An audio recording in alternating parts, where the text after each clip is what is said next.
the slide with my daughter when a little boy ran up to me. "Mister," he asked, "can I have your daughter?" Chalking it up to dumb kid talk, I just laughed. "She's my whole world, buddy. Can't just give her away." He looked me dead in the eye. "So, what if she died? Would you be sad then?" I scooped up my daughter, feeling a cold dread crawl up my spine. I'd never seen this kid before. This playground was a community project. I knew pretty much every little brat who came to play here. My gut screamed that this kid was a scout for some scumbag kidnapper. I got my daughter the hell out of there. Back home, I laid down the law. Stay away from that playground for a while. Don't go near that boy. And for fuck's sake, don't take any candy from him or go anywhere with him. My daughter just nodded, her eyes wide. A few days later, my daughter drops a bombshell. She saw the boy leading the daughter of the woman who runs the bakery across the street away somewhere. She'd thought about following, but she remembered what I said and chickened out. The bakery is run by a single mom named Hannah and her 4-year-old Katie. She's divorced and everyone in the neighborhood knows she has it tough, so we all try to look out for her. I immediately called Hannah, but the call went straight to voicemail. She must have been out on a cake delivery. About an hour and a half later, Hannah burst into my diner like a goddamn hurricane, wild-eyed and frantic. She grabbed my daughter by the shoulders. "Where's Katie? Tell me!" My daughter was so scared she could barely speak. I told Hannah to call 911 right away, then went with her to search. But the trail went cold the second they crossed the main road. The cops were on it, fast. Using my description and footage from nearby security cameras,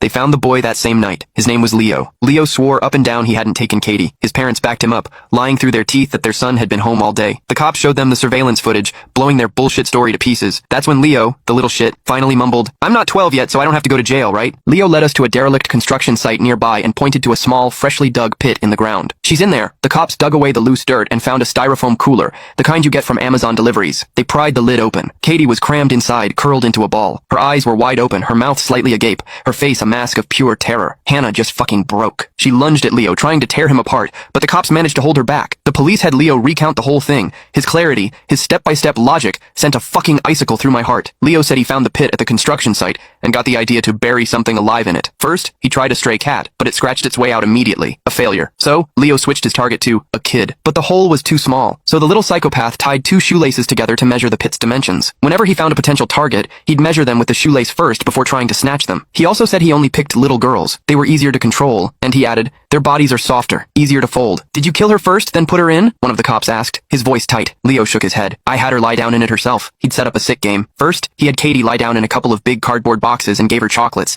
making her think it was all for fun. Then, he told her to get into the styrofoam cooler he'd placed in the pit. Katie, trusting him completely, did it without a second thought. Once she was in, I put the wooden board over the top, stacked a few bricks on it, and started burying it. Leo said Katie started struggling, so he jumped on top of the board and stomped on it a few times until she stopped moving. Hannah didn't even make it through the whole story before she collapsed. The cops rushed her to the hospital. I overheard one of the veteran cops muttering, "Jesus fucking Christ. All my years on the force, I've never seen an animal like this. If his parents weren't here, I'd beat the shit out of this little fucker myself."